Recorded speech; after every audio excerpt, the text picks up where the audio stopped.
Welcome to another edition of Play It Through, and this time around it's Batman Returns, brought to us by Konami.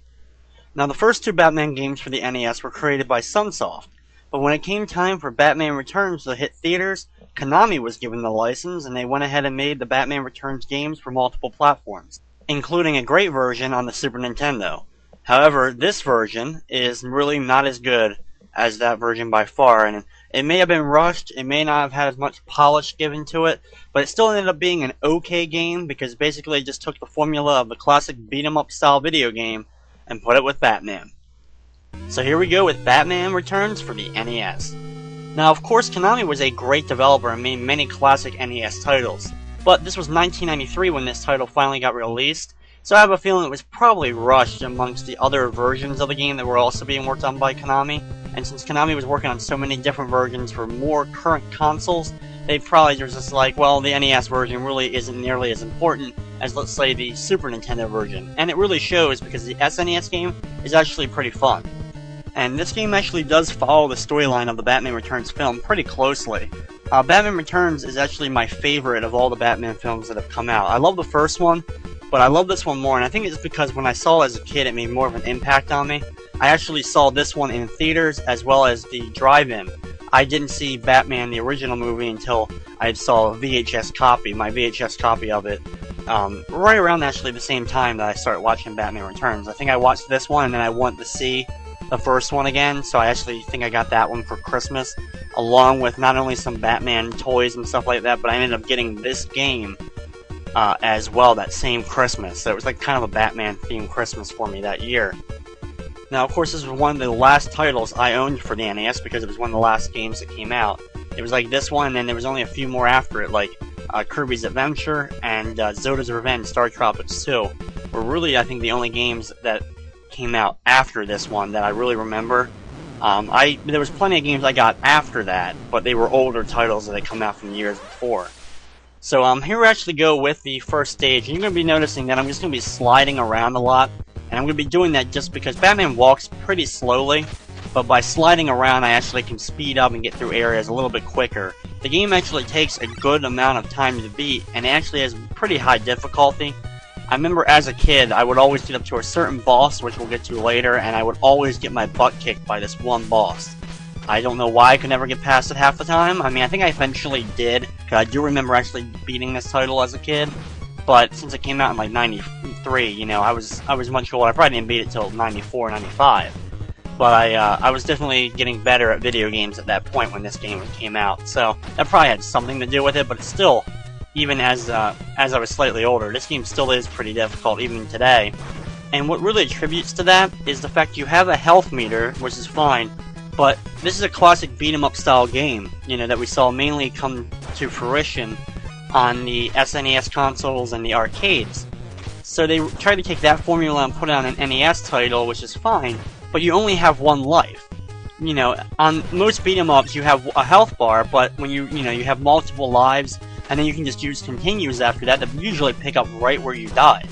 But in this game you have one health bar that you can power up, and you can get an extra life, pretty much, which is, you know, that category in the lower right corner of my, like, status bar that says box. I will actually get a box, it'll be like a white medical box, which is basically another full health thing that I can fill up as well, but I don't get that till actually I beat the first level. I'll actually get a hold of that one, and I do get another one, but it's very, very late in the game. It's actually, I'll end up probably getting it in the actual last level of the game. But once that health meter runs out, you die, of course, and then you get the game over screen, and you go all the way back to the beginning of the level. Even if you have made it to the boss, they actually break up the boss segments into different sets. Like, you have, this is stage 1-1. When I make it to the boss, it actually will be stage 1-2. But even if I die at that boss, I actually have to go back to the beginning of 1-1, work my way all the way through this level again, and then face the boss again. And at that point, usually I would end up having not a whole lot of health, especially in the later levels. So here we go with the first boss, and it really becomes a button-mashing fest. Because he's just going to keep hitting me no matter what. I don't think you can really beat him without him hitting you. If you've picked up batarangs during the course of the level, which you can get from some of the boxes and such, if you pick up some of those batarangs, they're the most effective weapon to use in the game. You only get a limited amount of them. You can only hold 9 total. which, you know, and then once they're used up, then it's basically just run in and start hitting them. Usually if I have a good amount of health left, I can definitely end up killing him before he kills me. And that really comes down to the only strategy I can really say against that boss. Now, what you've probably already been noticing is that not only do I do the slide a lot, I'm also using that bat cape swipe move, and that is my A and B together move. And that's basically like the equivalent of using like the jump kick in the Double Dragon games and stuff like that. Just the overall best move to use against the enemies. The problem with it is, I lose one piece of my health bar every time I use the move. So even though I'll be using it a lot because it hurts enemies and it really helps speed up some of the time it takes to beat the game, plus, you know, it helps with some of the harder enemies as well. And since I'm given a good amount of health items throughout the game, I don't have to worry too much, but there is some parts of it later in the game where it may become a factor. But once you master the A and B together move, that cape move, it ends up becoming the best thing to do against any enemy, because you see them coming at you, you can time it, you can see like I just did there, I hit 2 enemies at once. You actually can time it and hit these guys on the bikes with it as well. So it becomes one of the most effective maneuvers to use in the game. Like I said, it's pretty much the equivalent of what you would use in like Double Dragon, using that jump kick over and over again to gain advantages over certain opponents. Now, just like most beat 'em ups, I find the best thing to do is make a strategy for each individual enemy, so that when you're getting ready to face that enemy, you know what to expect each and every time, and you prepare and set up for it. Like for example, these fat guys, if you just want to stay away from them and not try to go in close, you just wait for them to charge at you, and then you swipe them with the cape. They're pretty easy. The only real enemies that give me trouble in this game are those pitchfork enemies that you've seen, the acrobats, which we won't have to deal with for a while, and the knife ladies. The knife ladies are probably the absolute worst enemy in this game. We don't have to deal with them yet, we don't see them until stage 3. But they are easily the worst enemy to deal with in the entire game. The easiest, of course, being the enemies I'm fighting now. The actual, like, brown version of them. The purple version that I'm fighting here is pretty simple as well. They really don't do much else. Not like they're very challenging to deal with. They're basically just your normal thug, whatever your basic enemy in any beat-em up would be, is the equivalent of these guys. Now, as you can see, I'm in a giant, like, department store, as I'm actually going to be going to the roof of the department store to do battle with Catwoman, who is the boss of Stage 2, and actually ends up being a pretty tough battle, because the controls against bosses, you know, it's not like a classic boss where, oh wait, you wait till they're open, and then you go in for the attack. It sometimes just becomes really down to luck, and, you know, being able to press the button faster than the boss themselves. Which usually doesn't happen because the computer always cheats, so that's one thing to deal with. Now here we go with these devil guys, and my strategy really is, because they like to go to the sides and shoot the fireballs at you, I like to run in with a slide, and if you can do the A-B move together and hit him with that, it does the most damage.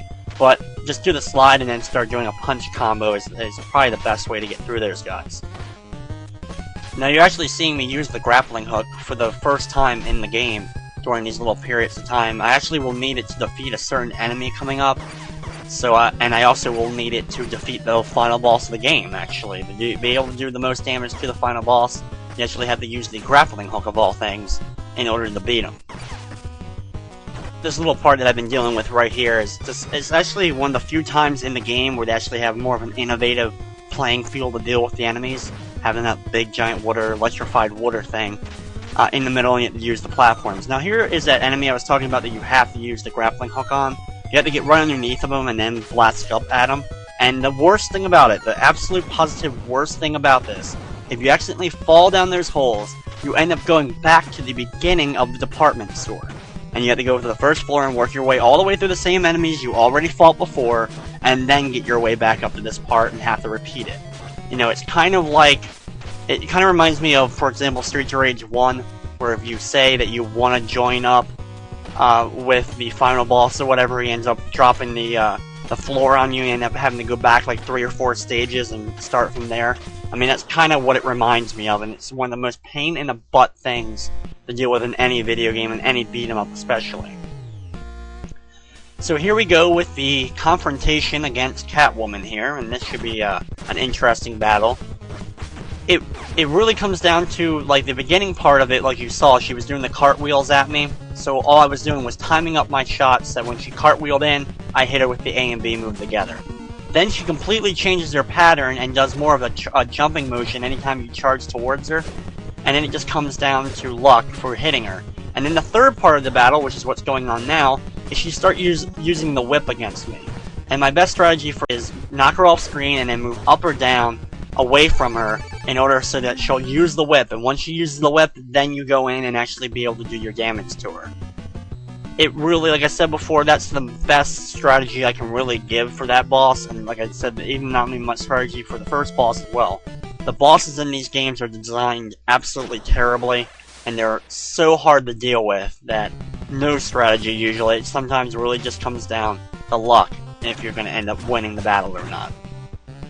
So here we go with stage number 3, and we're starting off with some basic enemies. Now in this stage, our main goal is to end up saving the Ice Princess, which if you've seen the film, you know how that ends up, but I won't spoil it for some reason if you've never seen the movie or never seen this gameplay until we actually get to that point, just for the sake of whatever, because you're going to continue watching the video anyway, so why spoil what's about to happen. Okay, here we go with the Knife Ladies. The best strategy to use against them is to use the slide move into them, and while they're stunned, then you can hit them. If you can time it to do the slide and then followed by the A and B cape move together, that is your absolute best strategy to be able to take them out easily. But sometimes you're dealing with more than one of them at the same time. They're coming from both sides, one will throw a knife while you're trying to do the slide, and it ends up not working very well. I made that, I'm going to probably end up making them look pretty simple though, but trust me, they are the hardest enemy to deal with. I've just been a lot of practice in having to deal with these enemies. Like I said, do the slide, and then take them out. Usually, usually don't walk slowly into them from the front, because what's going to end up happening is they're going to end up just doing a charge move with their knife and end up stabbing you. So when you're going to go into them forward, always be going in with the slide, put them boot first into their legs. Because if you just try to walk into them and do like normal punch combo, they're end up going to just doing the stab move and knocking you right away. Now here's the variant color of there's red devil looking guys we fought earlier with the pitchforks. They're just green this time around. Not much else is different. And here we go, there's fat guys that are going to charge me. I'll use the cape against them when they charge. Okay, there we go. And oh wow, the other one was already dead too. Okay, use the grappling hook to go into the window. Now in all these rooms, there's actually 3 of them throughout this level that we have to go into. And every one of them, there's an item to get by grappling hooking the chandelier on the ceiling. So it's very useful to do that. Now here comes actually a very funny scene. I mean, it's from the movie and all, and it's where Penguin's basically saying that he has everyone's vote, the sympathy factor's working. Now here's what's funny. I will record their conversation, it could be useful. He says that, and he's gonna start recording after the conversation has already happened. Now officially he would have said it beforehand, and then start recording what was said by them two that we actually saw in the dialogue box. I guess a little bit of bad programming, not to just go ahead and make Batman say that, oh look, I'm gonna record the conversation, and then show the dialogue. I guess just a little bit of a mix-up, and it ends up being a funny, stupid NES-style glitch thing, or whatever you want to call it, that makes the NES one of the greatest systems of all time, just for great things like that. Now, as you can see, I'm in the second room of the whole thing, and make sure that I hit the chandelier or whatever. I'm going to take out these green guys, a lot of fun to deal with here. Take them out. And I'm just going to end up leaving. There really ends up being nothing in that room other than just to go in real quick and take out those enemies. We actually are nearing the end though. We actually have one more window to go, and then we actually can continue on to the stage 3-2 part of the level. But we have these giant tall guys to deal with that are a real pain in the butt, just because they did that stupid walking animation where they walk quickly into me and like they stampede me over and knock me down. And it just ends up being pretty stupid. Oh fun, a knife lady. Slide into and do my cape move. There we go. Done, and now up into the window. And you can see there is the Ice Princess, the woman that we have to save here. Okay, the enemy's easily taken care of. I'm gonna go grab my batarang here from the chandelier. Go over and get her, but oh wait before I can get her, Catwoman runs in and picks her up and scoops her up, and now we gotta go follow Catwoman to save the Ice Princess. Okay. So here's a fun element of the game. This actually is a pretty different part, and actually one of the more interesting things.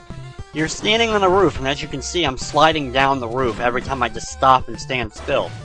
So this is not very fun to have to deal with, as I'm fighting all the normal enemies I'm always fighting, but I gotta make sure that I don't end up falling off the rooftop. I don't know how they can drive motorcycles on the roof, especially one that's slanted like this. I think they would fall over.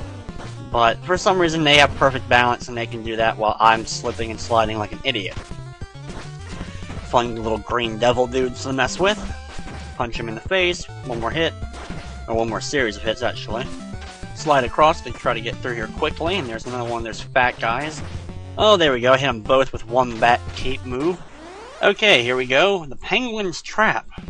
What's gonna happen here? Well, we have to deal with a boss battle first.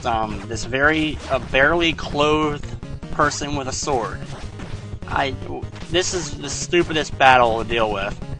Basically, they just charge for it, and after they've charged, then we come in for an opportunity to do our combo move to them. It ends up being a pretty simple overall battle, and it's one of the easier bosses. But then you come over to the right side, and you realize, oh crap, there's another boss, which is, of course, another of the same boss that we had to deal with in the very first level of the game.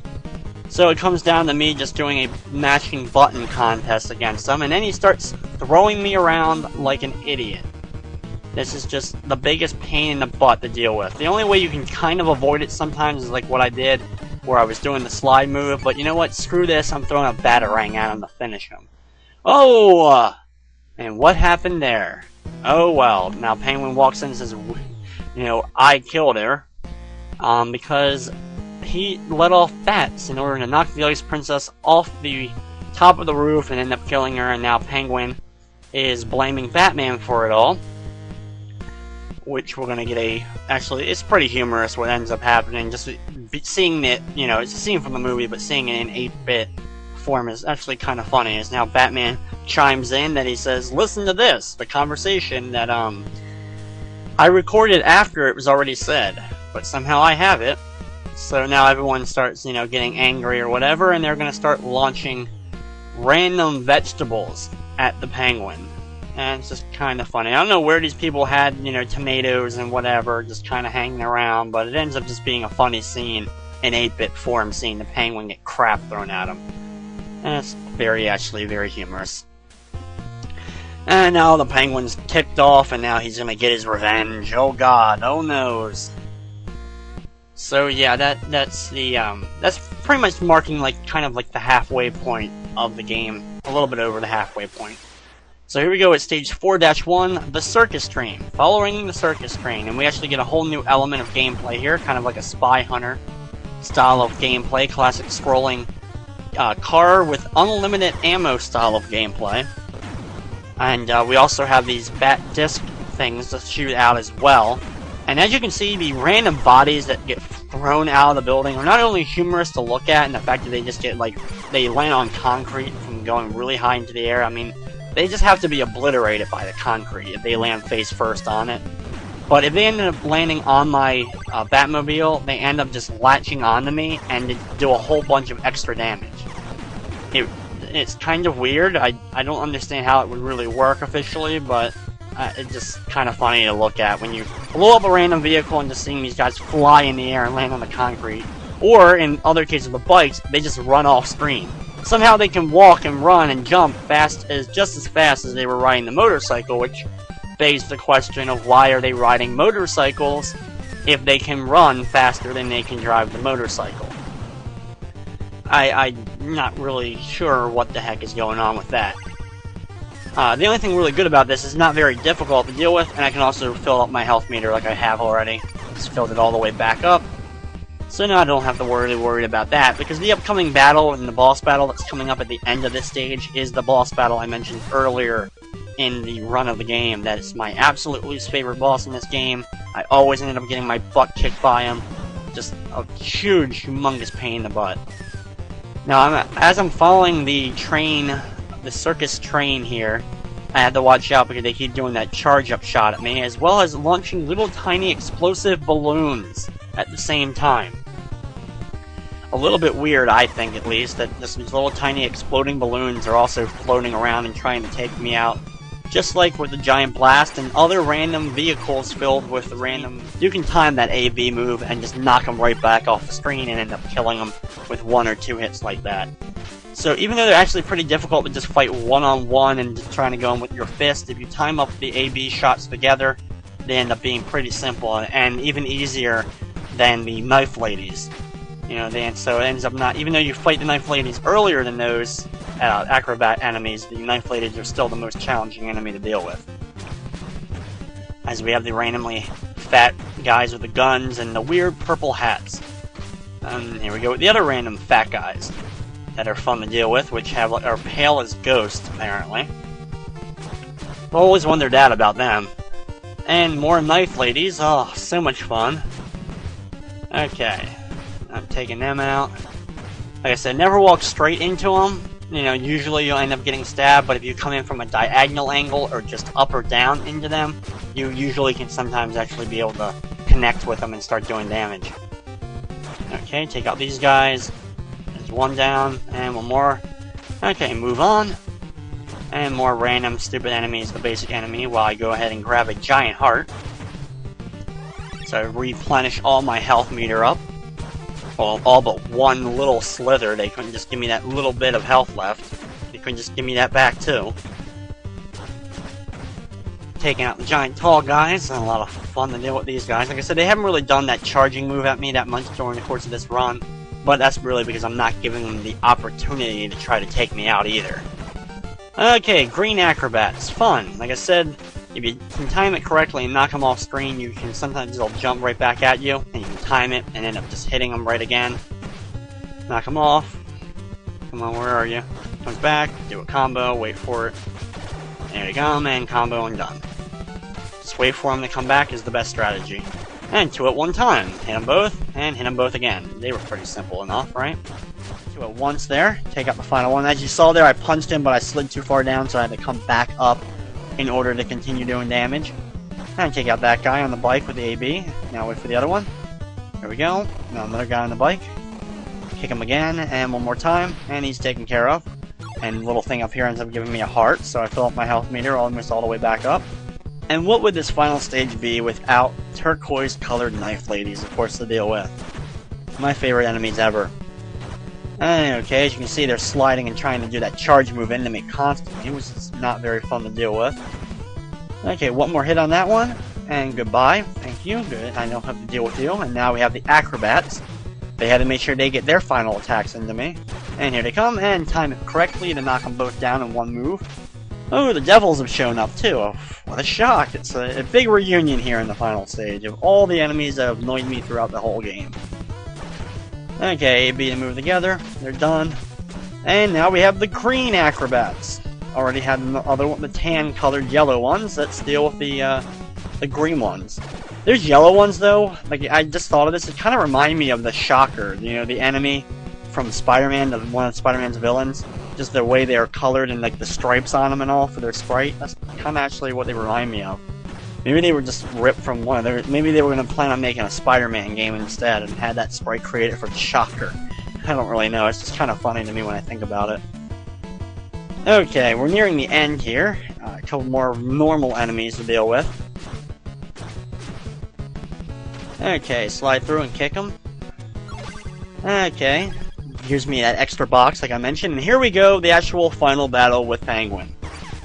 Now, you can't attack Penguin straight up half the time because he'll end up just blocking you. So what you gotta do is wait till he goes up into the air, and then time up your grappling hook to end up hitting him, and then slide quickly out of the way before he ends up dropping the little bombs on you.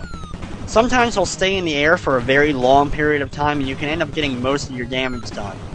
But after a little bit, he will land on me, or try to land, and then he'll just do a couple of his normal shot moves, and then he'll end up going in the air again.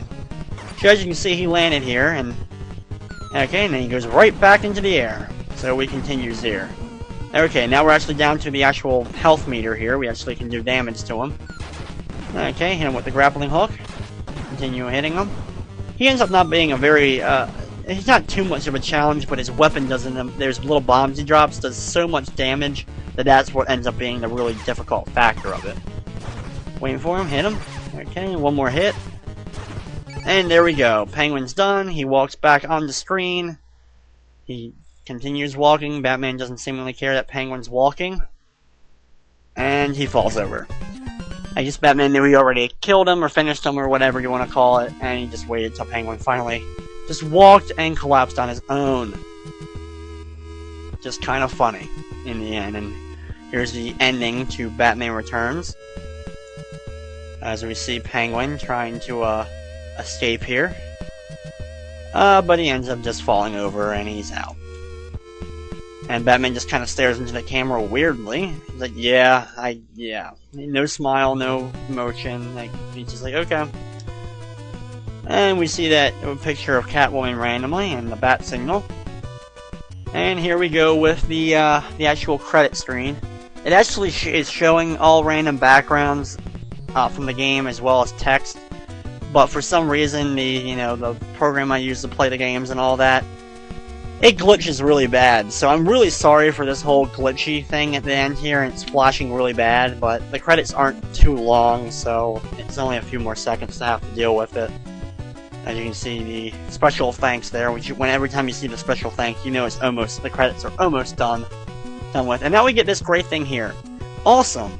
You are the hero of all heroes. Thank you, Mr. Penguin. Thank you so much for telling me I am the hero of all heroes. It makes me feel good about myself when a random penguin tells me that. We see the copyright at the bottom there. And that's going to wrap up another edition of Play It Through and wraps up all my Batman games for the NES. I'd like to thank you for watching, and of course, I hope you enjoyed.